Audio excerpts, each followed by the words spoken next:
on to the Elite Eight, round two of the 2025 MIAA High School Football Tournament, and that makes it week 11 in the Commonwealth Fantasy Draft number 11. Quinn Kelly, Johnny Rourke, Brennan Connolly, we are ready to go for another week of the WATD Fantasy Draft.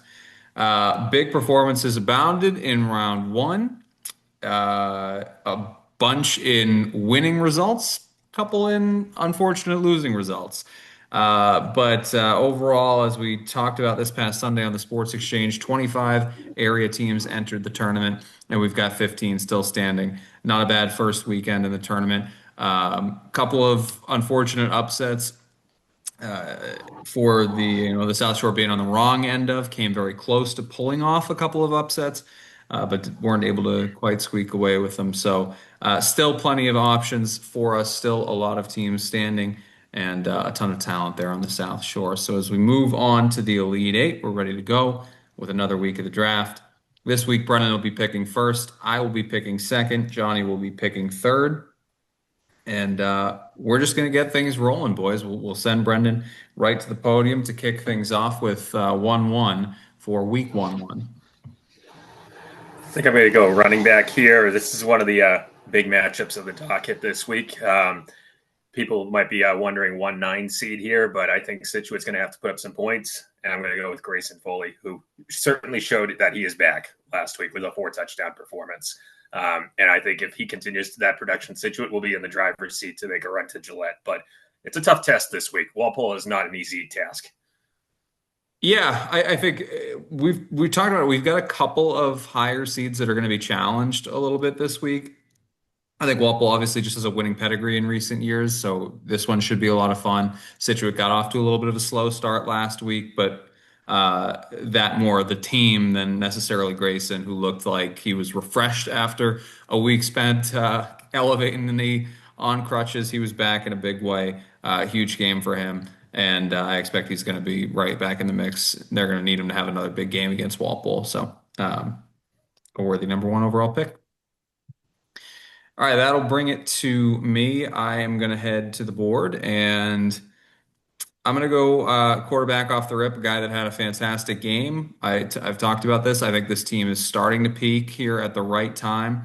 It was a slow start to the season, some kind of surprising results for them, but I think the offense and defense are both kind of clicking right now. I'm going to go with Brady Rhinesmith out of Duxbury. Monster game for him in round one. I think they're going to face a little bit of a test here too with Burlington coming up, and he's going to need to be on his game. I like him to fire it around the yard again, and hopefully a big game for Duxbury because they're going to need all the momentum they can gather, not only to advance, obviously, but to head into a potential rematch against Scituate.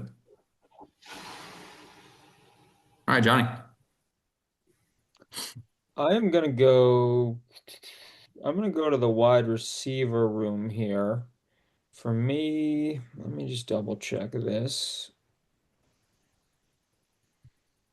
I had it up and then I just completely lost it. I am going to go to the wide receiver room. I am going to go to Rockland. I'm going to go Will Carpine. I just think they're going to have to throw the ball in this game in my mind. I think he's a guy that they're going to have to get active, and they're an exciting game for me this week. I think that's one that I've got my eyes on. Obviously, all 15 teams that are left are going to be exciting games, hopefully, but I think that Rockland matchup is really intriguing to me, and I think Will's going to have to get involved early. Yeah, no doubt about it. He had a big game in round one. I think that I mean, Johnny, we've seen Cohasset a couple of times. We've seen Rockland now as well. But for me, I think that this matchup is going to hinge upon the protection up front for Rockland. Cohasset's got a monster front four. I think that's probably the real key difference maker for them in this Division 7 tournament is just how dominant they are at the line of scrimmage. If Rockland can give Hayden Hatch a little bit of time to throw the ball, I think that that's going to be really the only path for Rockland. I think they're going to have a really difficult time running the ball on Cohasset. So they're going to go to the air. And I think Will Carpine is going to be one of two chief beneficiaries of that. So solid pick. Round two, Brendan. I think I'm going to go quarterback here, and there's a lot of good options still available, but I think this is probably has the potential to be the one of the biggest shootouts. I'm going to go with Patrick Collins out of Milton. In order to beat Masconomet, you have to score a lot of points, and I feel like Milton is going to rely heavily on him this week. Yeah, no question about it. I mean, that's a team, as you mentioned in Masco, that can put up points. Milton can put up points too, and they've been doing that all season long. Patrick has had, I think the jump this year for Patrick has been really, really great to watch. They had such a strong string of fantastic quarterbacks in recent years, and then last year, in so many different regards, was a big step back for them. The way he's elevated his play in his senior season this year has been really, really fun to watch. I think he's going to be a monster for them throughout these playoffs, and I think this is a good week to get them. I think they advance. I think he plays well. I think next week's matchup proves to be a very, very tough one when they get through. So I think this is a good week to get him on the board. All right, that brings it to me. I'm going to dip into the running back room here. And let's see. I'm gonna make it back-to-back weeks with a Trojan on the board for me. I'm gonna go with Braden Lewis out of Bridgewater Raynham. Um, I think that this is not where the run ends for the Trojans. I think Braden's been really, really good this season for them. I like to see them advance. I like to see them mix it up offensively against Bill Ricca. They can certainly do it through the air, but they've been pretty monster on the ground as well. So I think Braden should be in for a pretty big week here. All right, Johnny. I'm going to go on the ground too. I am going to go with I'm going to go with Ryan Solomini from Abington. Obviously, I mean, we talk about how active they are running the ball. It can be any one of their guys. I don't think Fenwick's an interesting matchup for them. Like I look at that, I say they should take care of business. Fenwick is still a good team. I mean, that's the 2-7 match. So, that is a in terms of seeding, still a tough one that you got to watch out for. But I will say I think Abington should be able to take care of business, but it's just kind of catching the right skill guy on the right day for them, and I'm gonna go with Ryan. And I think that the thing about Ryan is, as much as you're right, Johnny, and we've talked about it. You catch the right guy on the right day. They have as many players that can have a big game and can get in the end zone as any team on the South Shore. Their depth is unmatched. He's probably the one guy that you can almost always count on to get on the score sheet to have a big game. He's been a monster for them all season long. He can score in all three phases of the game. He just gets involved in that offense in so many different ways. The threat of a special teams play is always looming. So I think he's when you have to kind of clear the board and say, all right, which player from the Green Wave am I going to count on here? He's always the safest bet, I think. So good pick. I'd love to give him the ball at the one, so Yeah, maybe we'll clean up even if he doesn't have a lot of yards. that's true. That is very true. All right, Brendan, round three. Uh, that was going to be my next pick, Johnny. So now I'm kind of scrambling here, but I think I'm going to go to a 4-5 matchup, and I'm going to go with Randolph's star running back, Mekhi White, this week. They're playing Hoosick Valley. Hoosick Valley was one of the leading teams in Division 8, I believe, all season long. They were undefeated for the majority of the season. But at the same time, I feel like Randolph has been a buzzsaw. Doesn't matter who they play, and their leading star has always been Mekhi White. He always finds his way onto the score sheet. I think he is a key factor again this week. I think he went over 200 this past week, if I'm not mistaken. He had a huge, huge round one game for them, uh, which is great to see, right? They they almost clawed their way back into the Super Bowl game against West Boylston last year, and it was really entirely because of Mekhi White's play. Like he just turned it on in the second half. They're really deep this year. They spread it out. It almost feels like they've I don't want to say put Mackay on a pitch count. Like I don't want to speak out of turn about something I don't really know, but he hasn't. He's gotten his big numbers. You haven't seen as many of those enormous games from him this season because they haven't had to. Because Abe Cornett's been so good, Alan Nariska has been so good. They can go to a bunch of different guys. it's tournament time, have to have it situations are going to start coming up more and more frequently, and he's that guy for them. When they have to have it, he's going to go and get it, and I think he's a big play waiting to happen every single time he touches the ball. So good pick, Brennan. All right, in debate here, I might as well. Yeah, let's close out the running back room. Let's close out the running back room. I'm going to go into the Hingham matchup, and I'm going to go with the sophomore. I'm going to go with Justin Kozarowski. I think this is a, I think this is a tough matchup. I think, I think after seeing how Malden Catholic looked against Marshfield, I think the challenge of the matchup is that Hingham's great strength is its depth of athletes. Like it can run out five guys that are in the top, five or six most athletic guys on the field, right? They can go to a bunch of different guys that they're just deep. They're deep this year. Malden Catholic has speed and athleticism to kind of match up with Hingham. So I think that where you're going to see Hingham live a little bit is maybe going to be inside, right? Like Malden Catholic's got some big guys in the middle, but Marshfield at times was able to move the ball on them straight ahead, and I felt like they didn't do maybe as much as they could have in that regard, but they were chasing the whole game.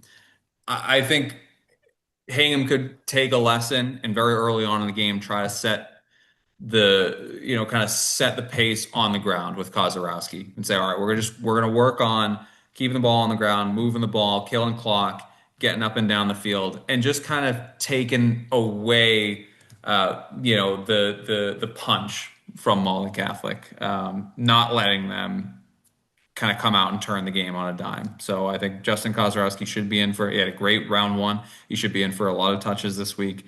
And I think he comes to play against Malden Catholic. All right, Johnny. I'm actually going to go back to that BR Bill Ricka game. I'm going to go with Caden Black, wide receiver. I just think, I mean, he's obviously one of their top two guys. They kind of split it evenly when they're throwing the ball, but for Caden, he's had a tremendous year. I agree with you, Quinn. I don't think this is where their run ends. I think they're really good this year, and I expect them to take care of business this week, but in order to do so, they're going to have to get Caden involved. Yeah, no question about it. I think it's going to be a balanced attack against Bill Ricka, and that's what I said as much. I think that you can go ground, you can go air. I think Caden's been really good for them. I think this is a sneaky little matchup for them too. Like Bill Ricka is another one of those teams. In recent years, they've been there. They certainly know how to win. I think they're going to give the Trojans not necessarily a ton of trouble, but they're going to challenge them. It's not going to be the kind of game they saw in game one, so in round one, I should say. So I think they're going to lean on that wide receiver unit to kind of open up the game with some big plays when they need them. All right, Brennan. I think I need two wideouts still, and Yeah. debating here. I think I'm going to go. I might just stack it up. I think I'm going to go with Patrick Collins' favorite target, Ronan Salmon. Again, I just feel like this is going to be a game with a lot of points. It just gives me that vibe. And Masconomet, you can put up a lot of points on them. They put up a lot of points too, which lets me to believe this is going to be like a 35-28 type of game. And I think Ronan Salmon's might find the end zone once or twice. Yeah, I like getting on the track meet that may be brewing in this one. I think Milton's going to be ahead by a couple of laps, but I think that they're going to have, as you said, they're going to have to put up some points. I think this is going to be one of their defense is going to be challenged and the offense is going to have to bail them out.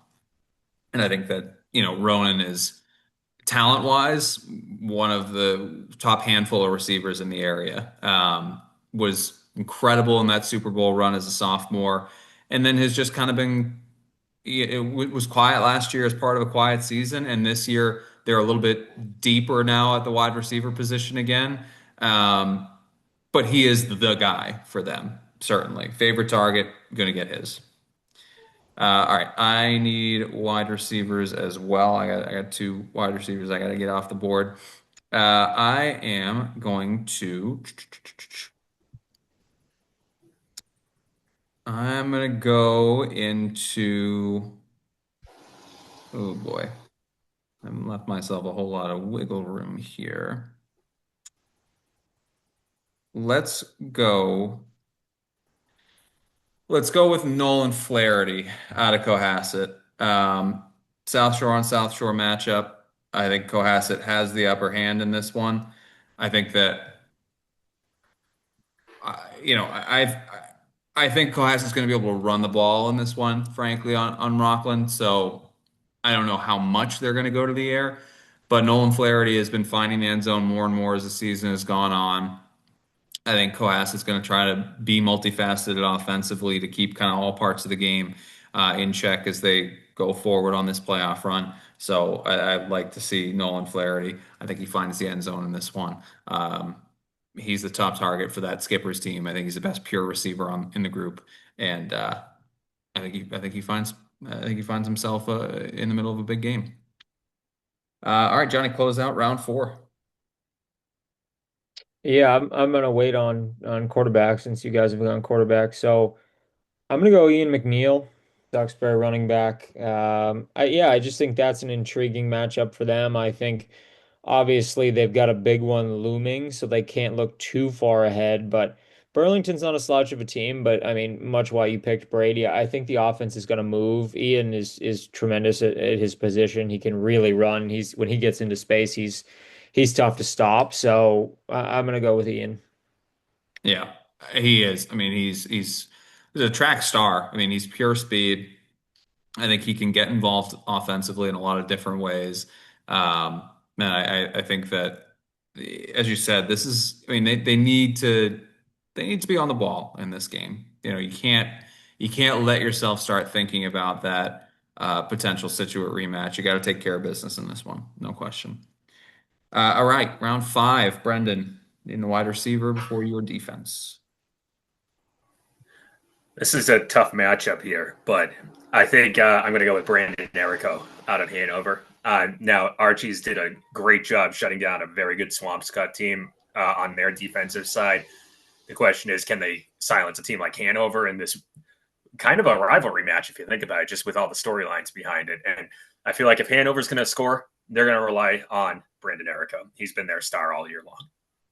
I So Hanover's offensive coordinator Tyler Cody had said this to me, like preparing for a game a while back, and I'll stand by it. When I read the box score from the Weston game last week, or coming off of this first round game, I found it absolutely stunning in that.